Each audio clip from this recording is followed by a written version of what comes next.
গ্রহের ভূপৃষ্ঠের অনেকটা গভীরে জীবন রক্ষাকারী তরল পানির সন্ধান পাওয়া গেছে। মার্কিন মহাকাশ গবেষণা সংস্থা নাসার এক গবেষণায় সম্প্রতি এ তথ্য উঠে এসেছে।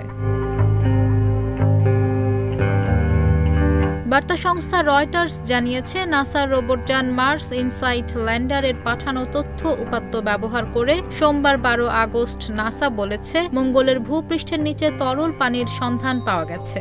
এই আবিষ্কার মঙ্গলে জীবনের অস্তিত্ব খুঁজে পাওয়ার চেষ্টাকে নিঃসন্দেহে আরও এগিয়ে নেবে।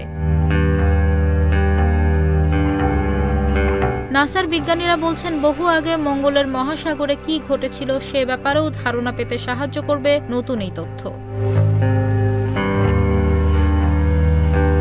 রোবটযান মার্স ইনসাইট ল্যান্ডার 2018 সাল থেকে লাল গ্রহ মঙ্গলে অবস্থান করছে। 4 বছর ধরে এই রোবটযান মঙ্গলের ভূকম্পন সংক্রান্ত উপাত্ত পরিমাপ করেছে। পাশাপাশি মঙ্গলের ভূপৃষ্ঠের নিচে কোনো উপকরণ বা পদার্থ রয়েছে কিনা সেটিও পরীক্ষা করেছে রোবটযান মার্স ইনসাইট ল্যান্ডার।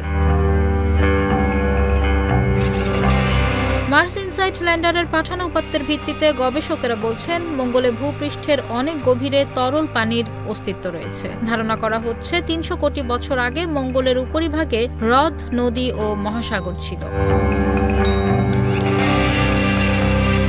মঙ্গলে যে পানির অস্তিত্ব পাওয়া গেছে তা গ্রহটির ভূপৃষ্ঠ থেকে অন্তত 11.5 কিলোমিটার থেকে 20 কিলোমিটার নিচে অবস্থিত বলে জানিয়েছেন বিজ্ঞানীরা।